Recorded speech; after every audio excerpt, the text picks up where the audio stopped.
Gospel Prime. Gospel Prime. Bom, no início do ano agora de 2018, eu estive em Israel, fui com toda a minha família, fui peregrinar, né? Que em Israel a gente não vai fazer turismo, a gente vai lá para uma peregrinação. E eu fiquei surpreso quando eu fui convidado tanto pelo Ministério do Turismo de Israel, quanto por um museu muito famoso em Israel, que é o FOS, que é o museu Friends of Zion. Isso, onde mostram toda a luta que Israel passou para ser constituído como nação até hoje, e como as pessoas das Américas, né, de todo mundo, principalmente os cristãos, ajudaram Israel a se fortalecer como nação. Eu recebi um título lá, com Friends of Zion, né, o FOS, Amigos de Sião. Eu recebi aqui essa comenda, tá aqui, não sei se dá para você pegar aqui a imagem. Friends of Zion, Pastor Marco Feliciano. Recebi também aqui do Ministério do Turismo.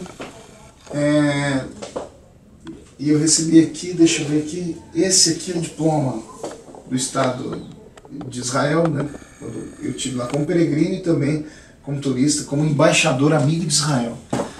Os meus discursos na Câmara Federal repercutiram além do nosso país. Eu fiz um vídeo mostrando a beleza do Estado de Israel, né? Como Israel em 70 anos se tornou a potente nação que é, e hoje mete medo em toda a Arábia Saudita, né, em todos os países próximos a Israel. E esse vídeo meu passou acho que de 18 ou 20 milhões de pessoas alcançadas. E isso reverberou lá do outro lado do mundo. Então eu recebi essas comendas. Hoje eu sou parceiro de Israel nos seus sonhos, completamente indignado pela forma como Itamaraty trata a nação de Israel. Falei inclusive com o presidente da República, Michel Temer, sobre essa questão, e ele disse que não podia fazer nada, até porque ele é libanês, né? Ou seja, ele tem um pezinho lá no meio dos árabes, seria difícil termos o apoio dele nas questões de Israel.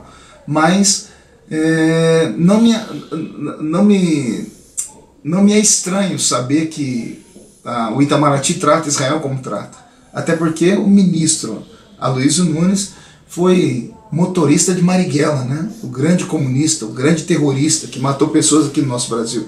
Então são comunistas, o pensamento deles é antissemita, é claro que eles nunca vão admitir isso, né?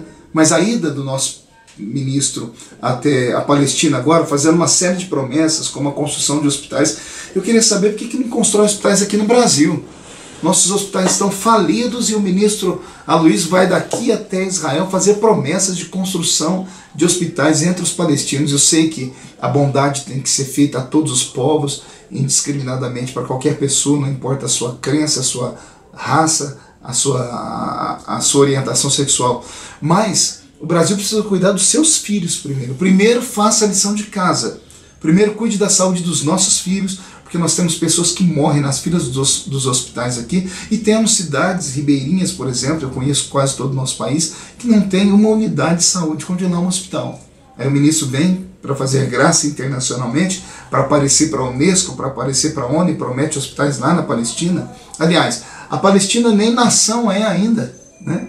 É um povo que não tem eira nem beira, é assim que a gente diria no português chulo, lá no meio do mato onde eu cresci. Mas o Brasil foi o primeiro país do mundo a dar à Palestina, né, a nomenclatura de nação. Aliás, não sei se você sabia, é aqui em Brasília que está sendo construído a Embaixada Palestina, né, a embaixada de um país que ainda não existe, né. O segundo país a aceitar isso, se não me falha a memória, foi o Vaticano, né. Também há uma construção lá. Então esse pensamento progressista, né, antissemita, anti-Israel, anticristão, tem que ser combatido. Eu vou enviar ao Itamaraty pedido de explicações. Já enviei a primeira vez sobre aquela questão do dinheiro que foi dado para a restauração da Basílica lá, né, do Nascimento de Cristo, que fica em Belém. Eu quero saber tudo direitinho. Alguém precisa explicar o que está acontecendo.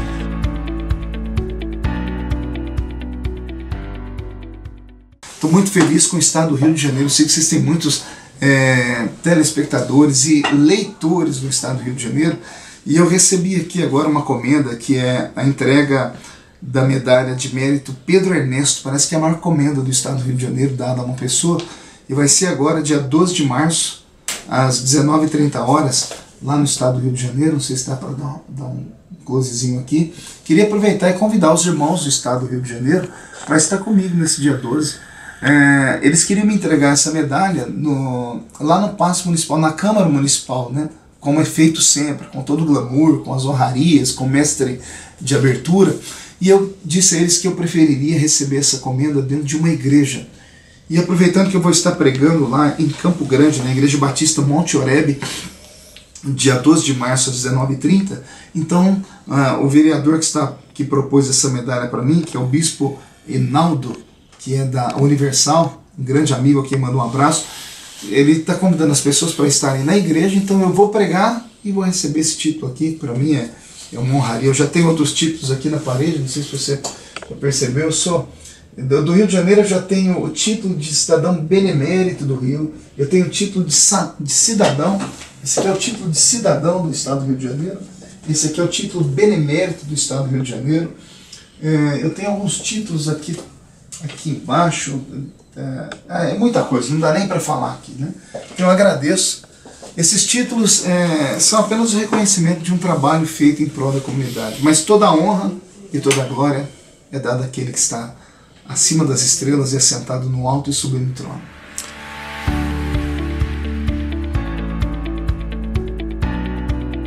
Eu estou preocupado com as eleições de 2018. Em 2010, quando eu cheguei aqui, nós éramos em quase 60 deputados federais. Teve todo aquele trabalho, aquela luta nossa na Comissão de Direitos Humanos, isso fez com que crescesse a bancada, né? Sem articulação de igrejas, mas articulação do coração do povo, e nós elegemos quase 100 deputados em 2014. Em 2018, eu tenho visto muitas reportagens, todo mundo dizendo que a bancada vai crescer, porque o Brasil está crescendo. Eu tenho um olhar um pouco crítico acerca disso. Explico por quê. Como nós temos 94 deputados, 96 deputados federais, e as igrejas querendo mandar mais para cá, você sabe que voto ele não multiplica, ele migra, né? Então o voto que está aqui hoje, ou ele vai permanecer aqui ou ele vai para cá. Existe já uma articulação entre políticos que não são cristãos, que não são evangélicos do Brasil, sabendo da ignorância política do nosso povo, que não conhece o que é coeficiente eleitoral, estão instigando crentes a saírem candidato em todos os lugares do país. Pastor, mas isso não é bom? Não é bom, explico por quê. Porque se nós temos hoje 96 deputados, nós tivemos candidato 96 deputados, se a gente lançar 400 deputados, nós vamos dividir o voto. E se dividir, a gente não elege ninguém. Então não basta hoje a gente falar, esse aqui é um candidato evangélico, é preciso fazer contas, é preciso fazer números. Por exemplo, o estado de São Paulo, para fazer uma cadeira de deputado federal no estado de São Paulo, é preciso, se não me falha a memória, 250 a 260 mil votos para fazer uma cadeira. Então o que acontece? O partido A, ele pega lá e lança 70 candidatos. Esses 70 candidatos têm que fazer voto suficiente para chegar a uma cadeira, no mínimo, né? Seriam 280 mil votos. 70 deputados teriam 280 mil votos, somado todos, e aí elege aquele que teve o maior número de votos dentro dessa sigla. Então, se a gente lançar muitos candidatos evangélicos, sem esse tipo de equação matemática, nós podemos, no ano que vem, ter uma surpresa desagradável. Hoje, com 94 deputados, na próxima a gente não conseguir eleger isso. Se não houver liderança política, se não houver compromisso político, se não houver alguém que entenda de equação de votos. Sem isso, nós não teremos mais bancada aqui. A bancada pode diminuir. É o meu pensamento. Sei que alguns amigos estão dizendo que não, nós vamos fazer 150 deputados federais, vamos fazer 15 senadores. Oxalá um anjo no céu tocasse uma trombeta e dissesse amém. Mas não é assim que funciona. Por exemplo, vou deixar aqui um recado para a sua turma. Não editem. Vocês sabiam que no Brasil, os deputados evangélicos, eu vou tirar o meu estado, São Paulo. No estado de São Paulo, nós temos cerca de 10 deputados evangélicos, cada um eleito por um segmento.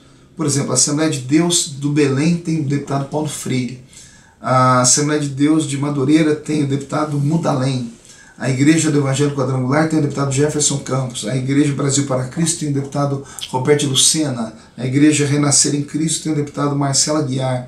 A Igreja Universal tem o bispo Bulhões. E assim vai. Cada denominação mandou para cá um deputado.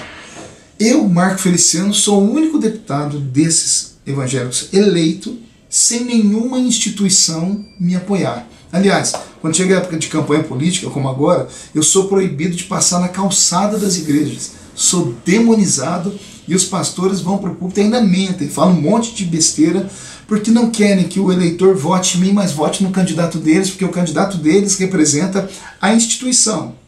A dificuldade é que quando chegam aqui, todo mundo desaparece. E quem continua aparecendo é o seu irmãozinho aqui, porque compra as brigas e exerce o seu direito de parlamentar. A palavra parlamento vem do verbo italiano parlar, falar. O deputado que não fala, não atua, não trabalha. Né? Vimos aí o fiasco do Tiririca, né? Que foi para a tribuna e falou, é a primeira e última vez que usa essa tribuna. Deu um tiro no pé, mas com uma 12 de cano cerrado.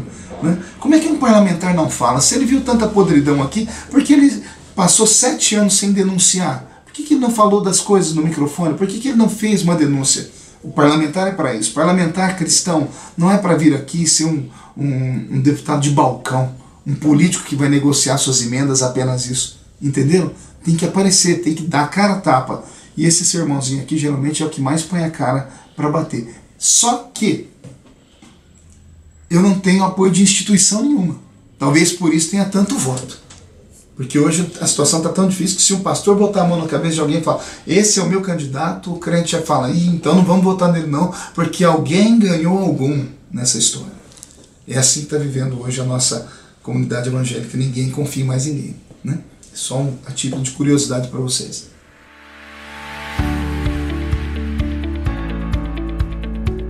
Avaliar a vida das pessoas, usar a sua inteligência, conversar com alguém que entende política para ver se a pessoa tem condição ou não de chegar lá e começarmos a pavimentar um caminho pela frente. O IBGE da semana passada disse que dentro de pouco tempo o Brasil será majoritariamente um país evangélico. Ou seja, a política brasileira hoje já é definida por nós evangélicos, que representamos, dizem eles, cerca de 30% dos votos. É o que dizem os especialistas.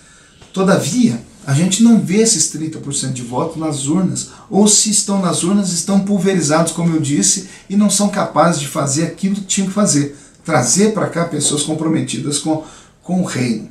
Então é preciso que você, antes de votar, conheça o coeficiente eleitoral, saiba em quem vai votar, puxe a ficha corrida da pessoa, vê se a pessoa é só mais um, ou se ela vai chegar aqui e fazer alguma coisa em função do nosso povo de verdade, tá? Acredito que dentro de pouco tempo nós teremos candidatura própria de evangélicos ao majoritário, à presidência da República.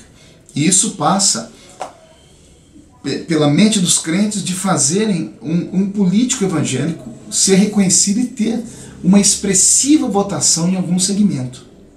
Ou seja, só é visto aquele que tem muitos votos. Enquanto pulverizamos os votos, ninguém é visto.